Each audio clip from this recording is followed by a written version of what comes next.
And now we'll just have one quick delay, as there always is, as we connect live. I'm just going to make sure it connects right here on my second screen.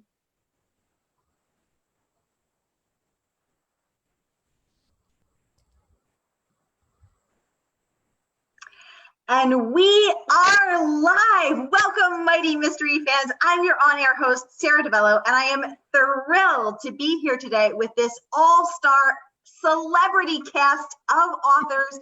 Absolutely incredible to host this incredible lineup. We have today Lisa Unger, widely regarded as a master of suspense. I'm going to introduce each of you, and then I want to hear all about your brand new book, your collection of short stories, Hush. So let me first welcome Lisa Unger, New York Times and internationally best-selling author of 18 novels, including Confessions of the 745, coming out in October. Cannot wait. And the Edgar Award-nominated short story, The Sleep Tight Motel. Her books have been published in 26 languages, and her essays have appeared in the New York Times and the Wall Street Journal, as well as on NPR. Yay, welcome, Lisa. Thank you. Thank you so much for having me. What a thrill to be here with these amazing authors.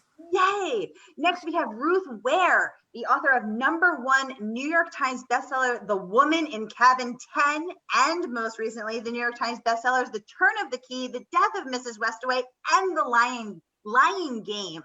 Published in more than 40 languages, Ware lives in the UK near Brighton with her family. Welcome, Ruth. Hi. I'm so excited to be here. Hello, everybody. What an amazing lineup. Yay!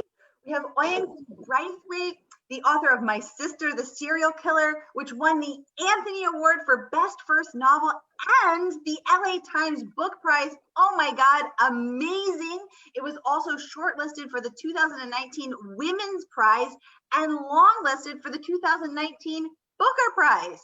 Braithwaite was born in Lagos, Nigeria, and is the graduate of Kingston University. Oyinkan, welcome. Hi, thank you for having me. Oh my gosh, we're so excited. And last but certainly not least, we have the absolutely amazing Jeffery Deaver, the internationally best-selling author of more than 40 novels. What? Most recently, The Goodbye Man. Jeff was here with us in March talking about that. His novels and short stories have won the Thriller Award, the Ian Fleming Steel Dagger, and many, many, many more. Jeff's books are sold in more than 150 countries and have been translated into 25 languages. Oh my God, absolutely amazing. Jeff, welcome back. Well, hello all. It's so good to talk to you. What an honor to be here with this esteemed crowd.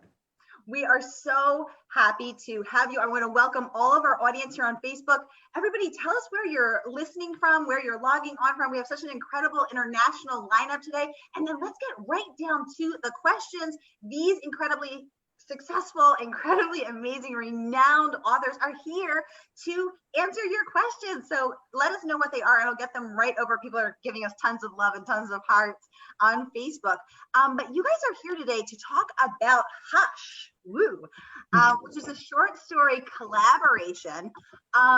And I want to get right into that. So as we were in the green room, Lisa, you and Jeff were talking about what you like about short stories versus long stories. Tell us, each of you, what's that been like for you and what do you like about it? Lisa, do you want to jump ahead? Absolutely, sure. Yeah, I've, for me, really the novel is my form. It's where I sort of found my voice when I was 19. It's when I started my first book. When I was still in college, and I've written short stories, but it's only really recently that I sort of fell in love with the form. And there's just such a high intensity and a high energy to that. Like your relationship to your novel is, it's a long relationship. It's a year, maybe longer, sometimes a little bit less, but it's a long relationship, and you have just sort of this, very intense time with your novel. And then along comes this idea or this inspiration for a short story. And it's this very intense, high energy burst. And for me, it nourishes me in a different way. It nourishes like sort of different, it gives me a different brain energy, and it actually helps me in the writing of whatever long form piece I'm working on. So it's been really, really fun for me over the last couple of years to kind of fall in love with this form and really start exploring that. I have always loved short form fiction. If I could make a living writing it, I would. I've written about, I think I have 3 or 4 collections of short stories now. I've probably written 80, 75 or 80 of them. And I just, what I like about it so much is that I think, well, any written form of fiction has to be the most emotionally engaging thing it can possibly be. And in novels, we develop our characters and we have to love our characters and hate other characters in the story. I like my plot twists and my big reversals and surprises at the end. And, it's a very elaborate choreographed kind of thing, sort of like a symphony. But with a short story, it exists for one reason, me, and one reason only, and that is what I call the sniper's bullet, the big surprise, so that when you think the story is going to go somewhere, it turns around 180 degrees and just shocks you completely, and you gasp. I don't want anybody to finish one of my short stories and say, well, that was interesting. I want them to say, oh my God, I survived this short story. And short form fiction lets me do that. You cut the superfluous out, although not to say that they come more easily. There's still just as much editing. I outline them all just like I outline my novels.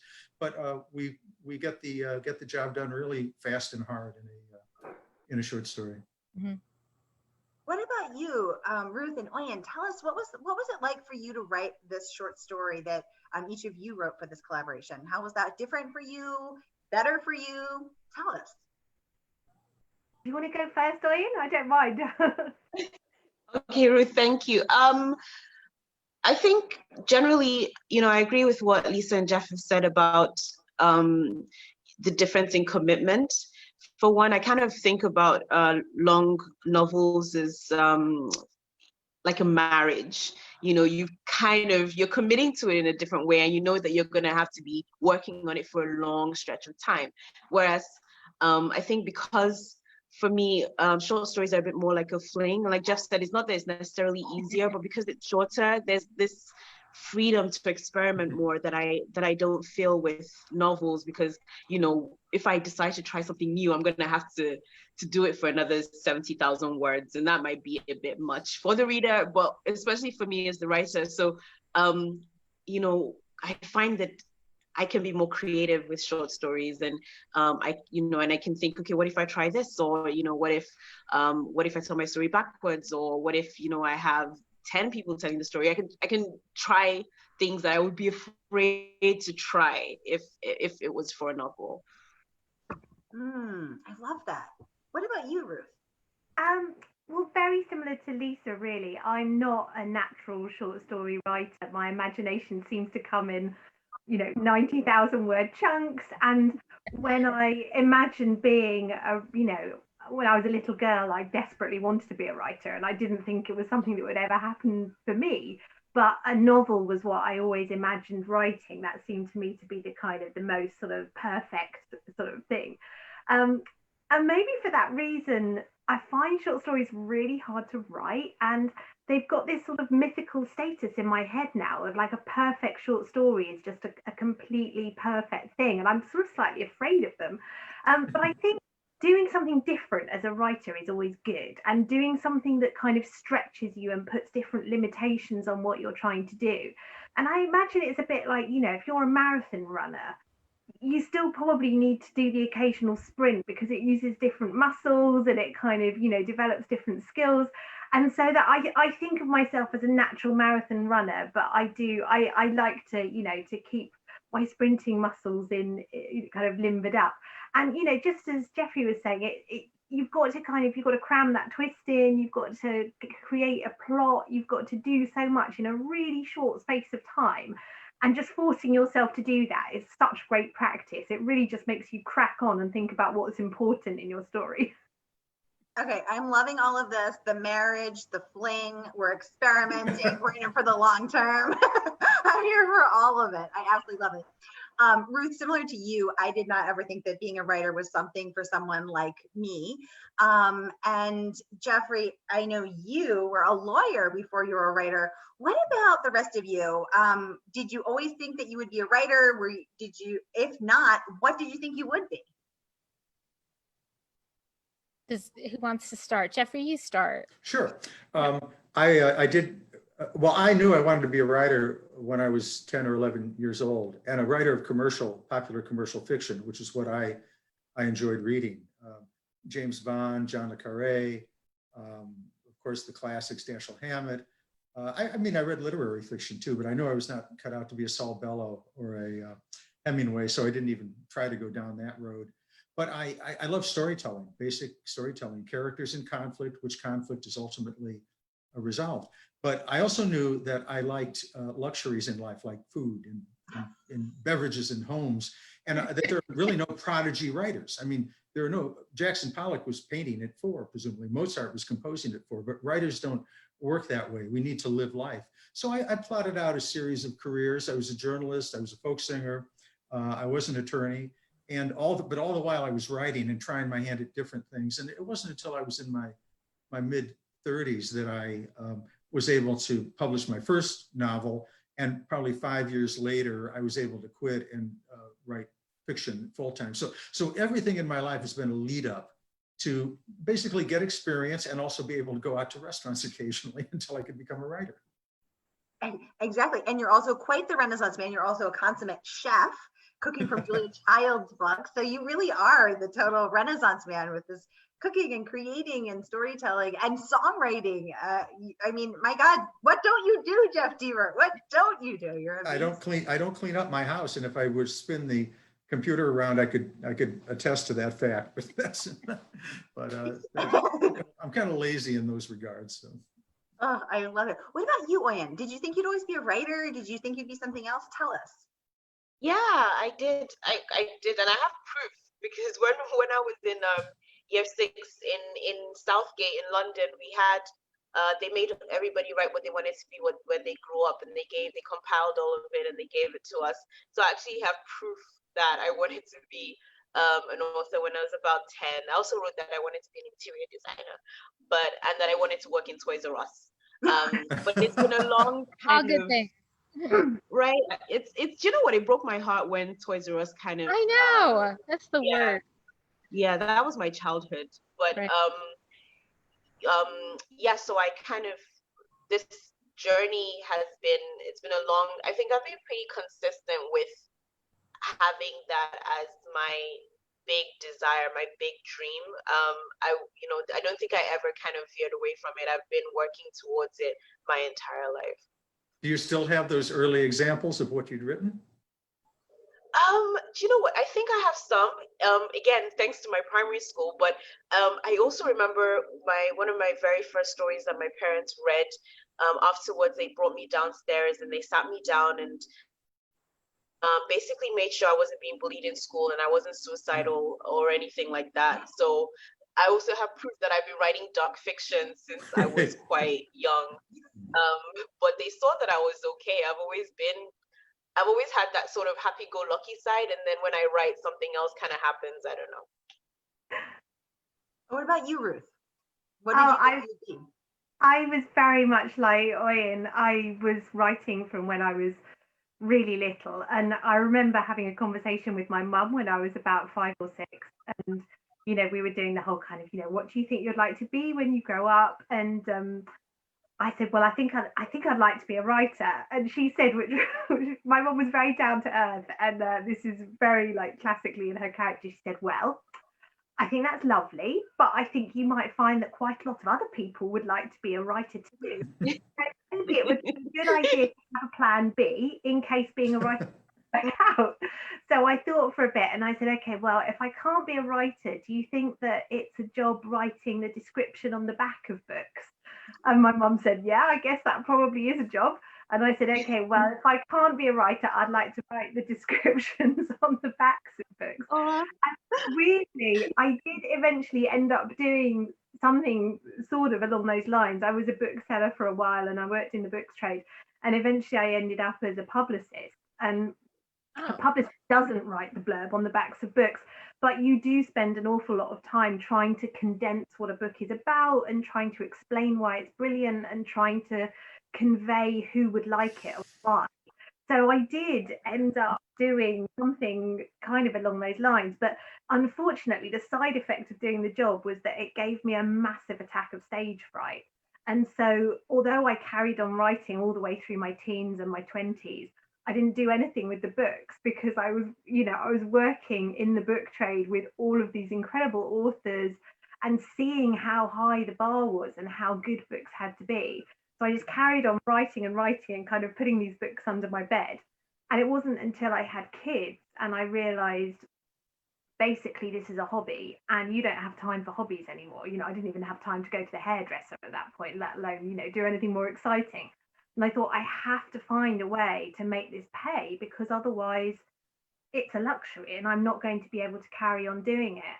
And that was the point where I thought, I have to woman up and send something out. So I sent what became my first published novel off to my now agent, and hooray, here we are, it all worked out. Oh, I love that. I love that. What about you, Lisa? Oh my God, that is absolutely amazing because I have been a writer since I don't even remember defining myself any other way. And, I just knew that I was like sort of in love with story and, as a reader as well as a writer. And, my dad is he's an engineer. So when I said, Dad, they could recognize that I was a writer, but, I said, is this something that I can do? And he said, no, not. Do not even think about it. Like a job that writer is not a job description. And, you need to get a job that it doesn't necessarily have to pay well, but it does have to pay every 2 weeks. So he said, you know what, look, here's the deal. I've got you covered, through college. You've got 4 years to get yourself a degree and you can take basket weaving for all I care. But when you're done, you're off the parental payroll. So, go to work. And I was like, okay, got it. So even though I started my first novel when I was in college and my entire education was focused on writing and literature and, screenwriting and journalism and all that, when I graduated, not surprisingly, I didn't really have the confidence to pursue, this life as a writer. So I too went into publishing and became a book publicist. And I, spent the next sort of 8 years, as a closet writer, working in publishing. But for me, it was a little bit of the opposite thing. Like I was not so much daunted by those years in publishing, is that it actually gave me permission, to finally be who I was. Like my dad said, you can't do this. People don't do this. And, my years in the industry sort of taught me, yeah, people do this and you can do this. And so, I then wrote, I had started my first novel when I was 19. I finished it not until my late 20s, but that was the novel that I sent out to agents, and it was the first book that was published. So far, so good. So far, so good. And 19 books later, it's working for you. It's working for you, Lisa. Yeah, I think we'll be okay. Exactly. We're getting so many comments from the audience, and people are saying, that their families, their husbands, their fathers, didn't recognize their desire to write as well. And how that affects us, and how scientific minds or business minds or engineer minds don't sort of think of art as real things, or to Ruth's mom's point, this is a dicier career, you may need a backup plan. We get so many of those messages, and yet you've all gone on to such incredibly to be prolific writers and to achieve such incredible acclaim. Let's get down to it. How do you do it? So each of you has received such incredible praise for what you do and how you do it. Again, Lisa Unger, widely regarded as a master of suspense, in 2019, receiving 2 Edgar Award nominations, an honor held only by a few writers, including Agatha Christie, Queen Agatha herself, shortlisted for the Hammett Prize, the McCavity Awards. The Stranger Inside named a Best Book by People, Boston Globe, Kirkus, BookBub. I could go on and on. Ruth Ware, international #1 bestseller. All of you, I'm scrolling through. You've been, again, published in more than 40 languages. You have received incredible praise, including being called a superb suspense writer by Maureen Corrigan, NPR, Entertainment Weekly, saying that Woman in Cabin 10 is a woman in her most menacing mode, unfurling a shocking saga of murder and deception, receiving rave reviews from the New York Times Book Review. You're one of the Skims' favorite writers. Oyin, the New York Times, also giving you an incredible review, calling you pulpy, peppery, and sinister, served up in comic deadpan. The scorpion-tailed little thriller leaves a response and a sting you will remember. Marie Claire saying this is the wittiest and most fun murder party you've ever been invited to. Again, winning the LA Times Book Prize and shortlisted for the 2019 Women's Prize. My God, amazing. Jeff, it would take me an hour to list all of your incredible awards, but among them 7 Edgars, an Anthony Agumshoe, a 3-time recipient of the Ellery Queen Readers Award for Best Short Story. So you clearly have mastered that. Again, I could go on and on, receiving the Crime Writer Association of Great Britain's Ian Fleming Steel Dagger Award. How do you do what you do so well? Tell us 3 secrets each. Well, I'll just jump in here. Being an attorney and a journalist, former attorney and journalist, I bring those skills to what I do now. I treat it as frankly, a manufacturing business. The same way that I would look at a story as a journalist and learn and use research skills, learn organization skills. As an attorney, I would plan a case out. I did mostly business law, not litigation, but I did some litigation. And you know, those scenes in movies where there's a big surprise witness at a trial, that never happens. Everything's planned out ahead of time. And so I just in a nutshell, if I had to give any advice to writers, I'd say this, 3 things she asked for. Okay, 3 things. Write what you enjoy reading. Don't see there's a market out there, so I'm going to go to something else. Plan out everything before you write it. This is very subjective. This is like Jeff talking to Jeff, but plan out everything. Joyce Carol Oates said, you can't write your first sentence until you know what the last sentence is. So I'm a big outliner. I'm a big organizer. And then the 3rd thing I'd say is that rejection is just a speed hump or speed bump. It's not a brick wall. So just keep at it. Oh, Jeff Deaver, I love you. You're so amazing. And everybody, for our fans who are watching, I got the pleasure of hosting Jeff in March when his book, The Goodbye Man, came out. And that 45 minutes with Jeff is like an MFA in 45 minutes. It's archived on our page, so everybody go watch it. Oyin, over to you.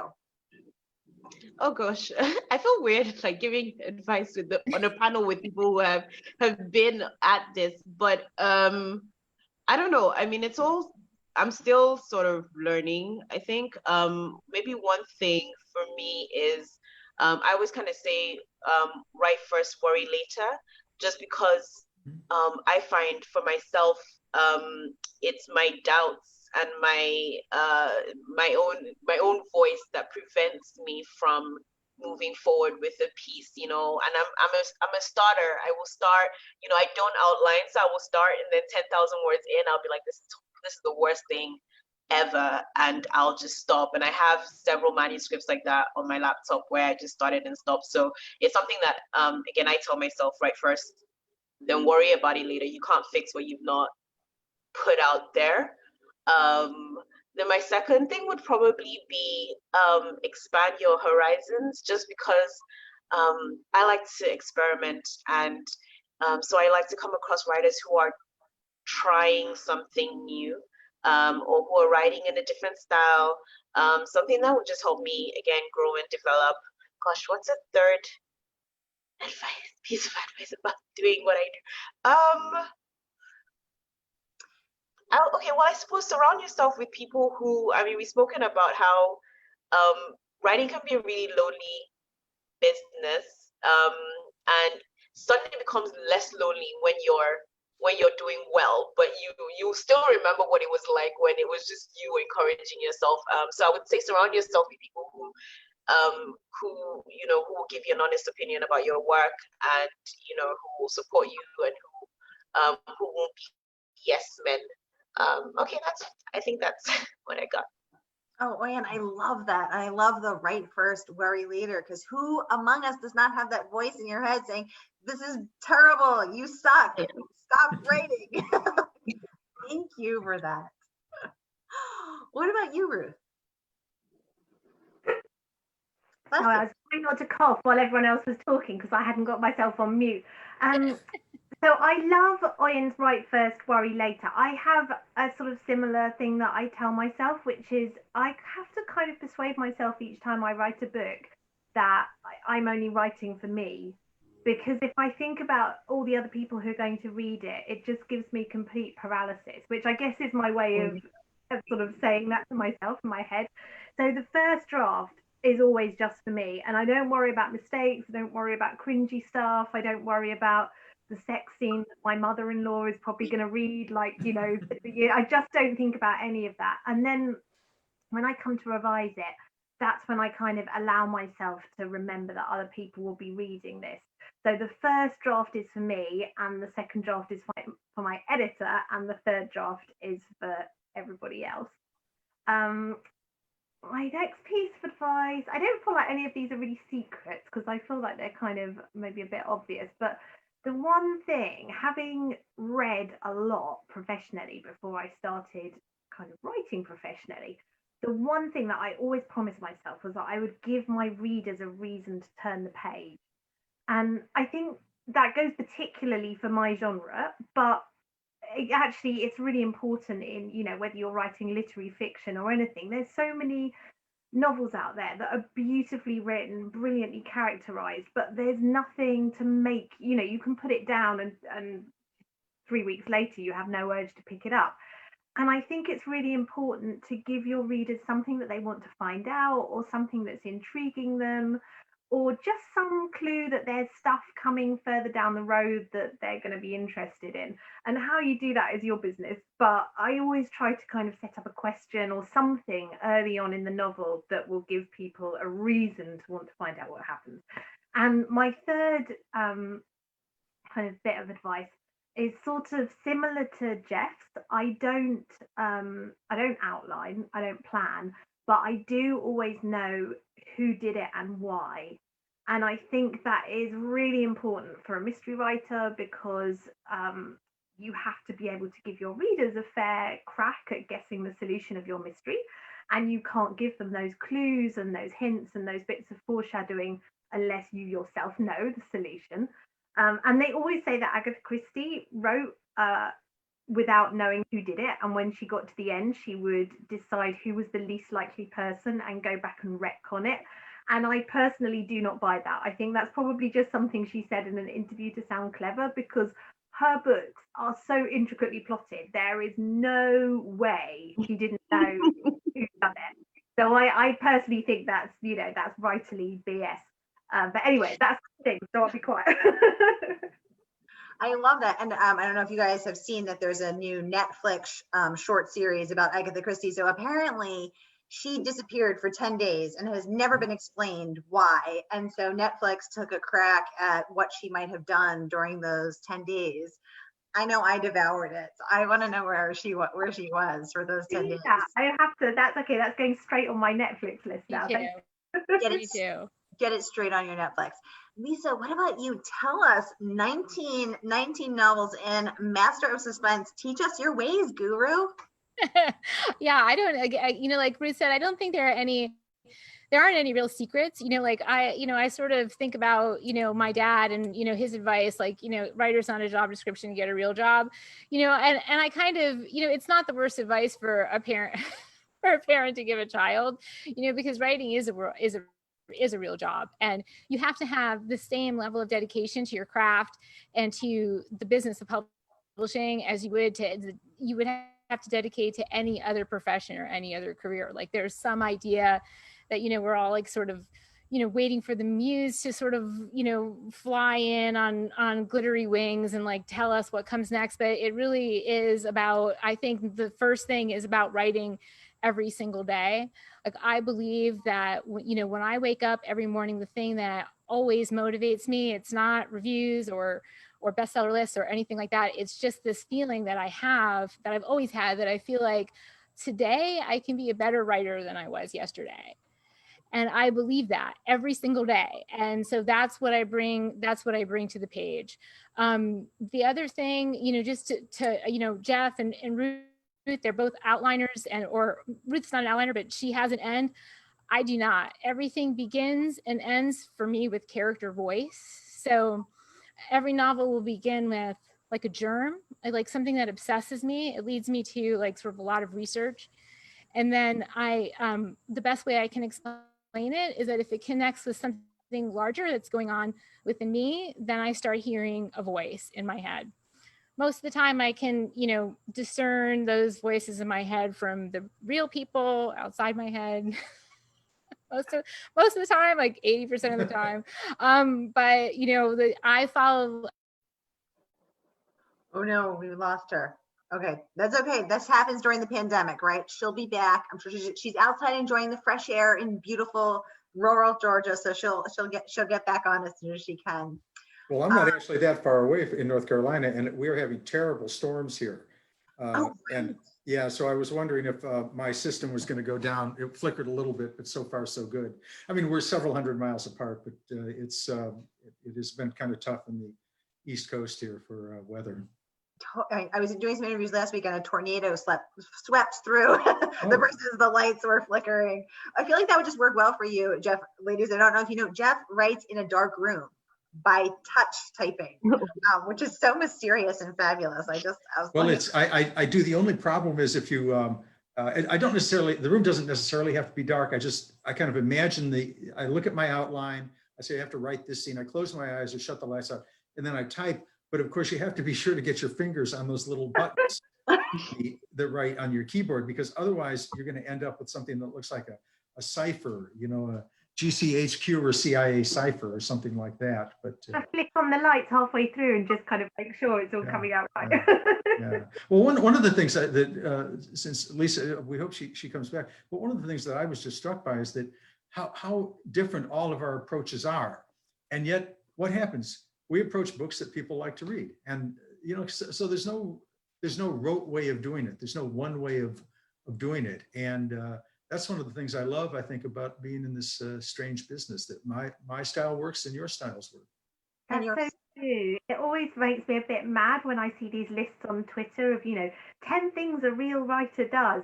And inevitably, I don't do 9 of them, and then I go away feeling like a complete fraud. And I think, a real writer is anybody who manages to finish a book, which is an immense achievement, no matter what stage in your career you're at. Yes, Ruth, thank you for saying that, because I feel the same way. I read these lists and I'm like, oh no. I'm a fraud. I'm a terrible fraud. Let me ask each of you. So in this collection, Hush, which is, I just love that you all collaborated with your fellow mystery celebrities to write this, and you wanted to take on, as the description says, a web of lies. Where do you go for truth in an age of social media illusions and deep divisions? How do you trust what you think you know about your friends and families in stories featuring conspirators, psychics, deceptive lovers, and desperate killers? Some of today's most popular and award-winning crime writers explore the very nature of truth and the risks in uncovering the lies. I mean, yum. I'm so here for this. In each of your approaches, what was the most important thing that you wanted to get across? What did you want to leave readers with? Well, in my case, I picked the theme that's quite relevant now, and that is basically fake news, truth in journalism. What do we see on air or in print that purports to be the truth and yet can often be weaponized and turned against not only the competition, if you're talking about journalistic competitors, but turned against the people, turned against citizens. Journalism has had an iffy history going back forever. There've always been the tabloids and the rags and so forth, but generally the First Amendment in America and the protections in the UK and other countries as well mean that there will be a free press, but that doesn't mean that it will be an honest press. So in Buried, I looked at the, that coming together of what is real and what isn't, and what harm can come of that. And as we see, considerable harm can come of dishonesty in the media. Yes, and when I was reading yours, Jeff, it was exactly as you said. I thought this could not be more timely. As we're all wrestling with this, again, the concept of the fourth estate being in danger, imperiled, distrusted. So thank you for taking this on so bravely and just getting right into the meat of it, and taking such an important issue and putting it on the page. In a mystery encasing. I just absolutely love it. Such deep thank you. work. Thank you. Oyin, yours opens with something so relatable, which is an influencer trying to get that perfect shot, and the person who's taking the picture, her hand is tired, and we've all been there, right? On both the person, I know I've been taking that shot, and I've been in front of the camera trying to get that shot. So relatable. Tell us what you really wanted to get to the meat of in yours, and what you want to leave readers with. Well, when I got the brief, about Truth and Lies, my initial thought was, okay, relationship, because that's almost like my go-to. But I don't know, maybe Jeff or Ruth or Lisa will be able to say how they, after writing so many books, are able to, because that's a fear of mine, able to not do the same thing over and over and over again, because I'm tempted to sort of cover the same ground. So that was my first thought, and then I thought, no, I'm not going to do that because I'm going to be in trouble if I keep doing this. And my second thought was social media, and I suppose maybe because I'm a millennial, it's the way we've got fake news sort of in our face all the time right now is the same way I feel we have social media, and the way that people are constantly representing themselves, and the lengths. I've started watching like these clips about influencers on YouTubers, the way like documentaries, and just being fascinated with the lengths that people go to. And at the end of the day, I feel like it's eventually about money, and fame and success, but just the lengths people will go through to present themselves in a certain way to their audience. And I find it fascinating. And to be honest, most of the time when I'm writing, I'm not trying to necessarily teach anything to the reader, but I'm exploring something that I'm fascinated about, and I'm discovering what about this thing is so fascinating to me. So I can't say what I wanted the reader to get out of Treasure, but I know that it just fascinates the idea of this influencer, and the lens maybe that she would go to in order to build her her audience and her fan base, was just something I was interested in engaging with.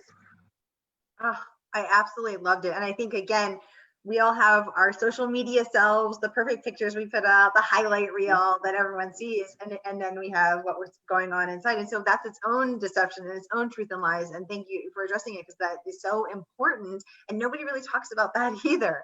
So thank you for that brave work. Lisa, you're back. Yay! You know, with Zoom, you never know what's gonna happen. I think my poor computer was like baking in the sun outside, and it was just like, you know what? No, that's going to be it. Exactly. Well, welcome back. We're just talking about Hush, your amazing collaboration with your fellow mystery celebrities here, and what each of you wanted to convey in your story, and what you wanted to leave the reader with. And I know you're just back, so do you want to take a minute to think about that while Ruth, you answer that? Sure. Yeah, I'll jump in. Well, I guess like Oyin, I kind of resist telling people what the sort of quotes message of my story is, partly because I don't really think that's for me to decide in a weird kind of way.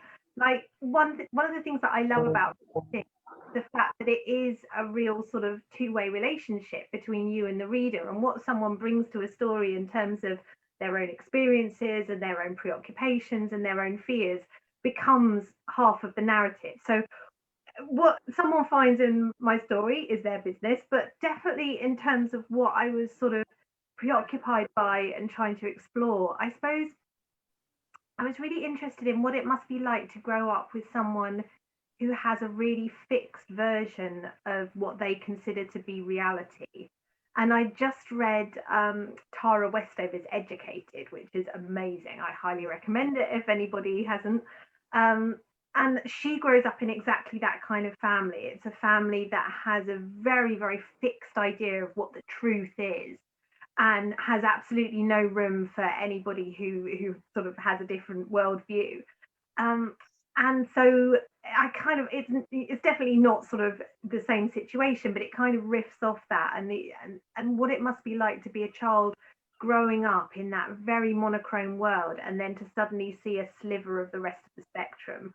But like Jeffrey, it's definitely no coincidence that the truth in my story comes from traditional print media.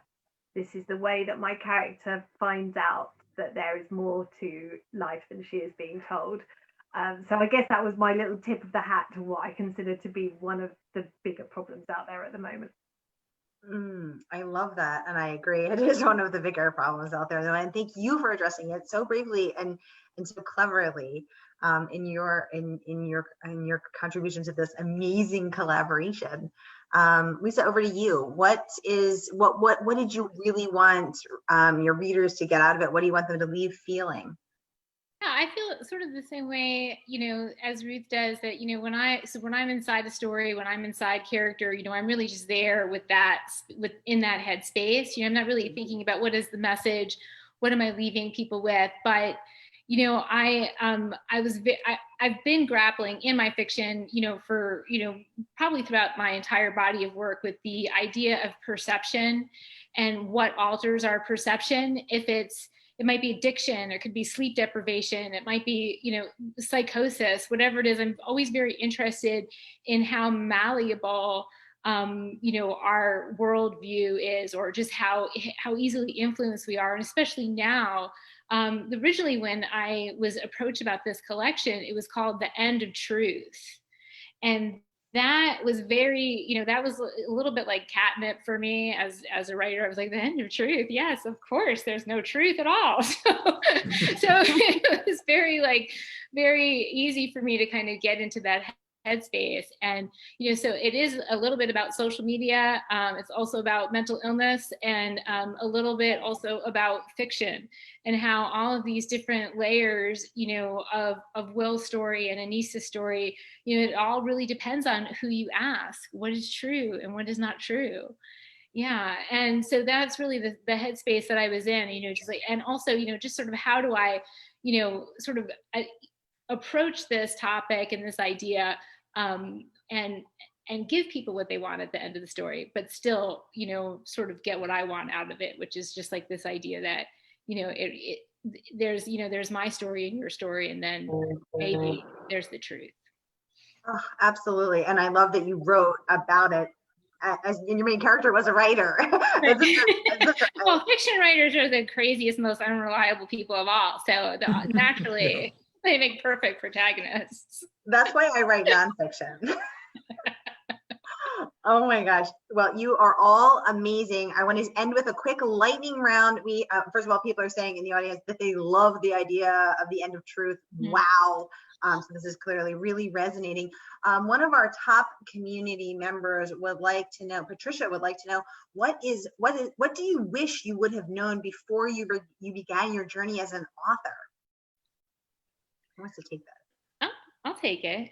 I think I did know it, but I think it's an important thing for all writers to know, that it's always about the page. It's always about the work. It never, ever stops being about the work. I think a lot of writers tend to think that, that publishing contract or that first deal, like that's a windfall.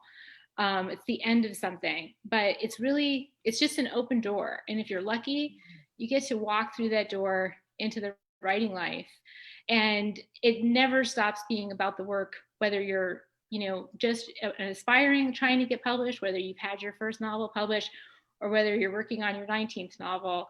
It's always just about that. Oh, I love that. Respect for the craft and honoring the story. That's so beautiful. Thank you so much, Lisa. What about everybody else? One thing you wish you'd known? Well, I guess I wish I've said this before, but there's nothing more subjective than writing. What works, works. That's the end of the story. I have found that I am a more efficient and I think a more comfortable writer when I do plan things out ahead of time. My outlines are very extensive. I spend 8 months outlining a novel. probably this short story, Buried, I probably outlined for about 2 weeks or so. But I didn't come to that until I had published about 6 or 7 novels that were not met with quite the reception I had hoped they'd be met with. And when I went back and looked at that, I realized that they were a bit disjointed, they were digressive. I gave away what I thought would be some good dramatic twists and turns. And so I actually went back and outlined them, my published novels, saw what I'd done wrong. And then from that time on, I've done, I think about 43, 44 novels now. So the first 7 or 8, I think were flawed, quite flawed. But from that time on, I now do that organization up front. And that, again, that works for me. I wish I'd known that from day one. Oh, Jeff, dear, I love you. You're amazing. What about you, Oyin? What's one thing you wish you'd known? To be honest, this isn't really writing related, but when I decided, that I was going to be an author, that was pre-social media, and I didn't know anything about the authors that I loved. I didn't know what their religious beliefs were. I didn't know, what their political beliefs were. I didn't care. So I think one thing that I wasn't fully prepared for was how people do care now, what who you are.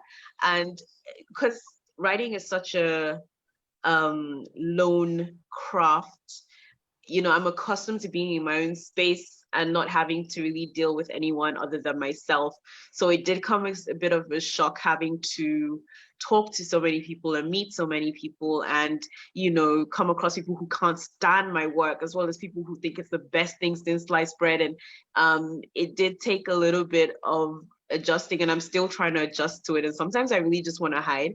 But I think that that's something that,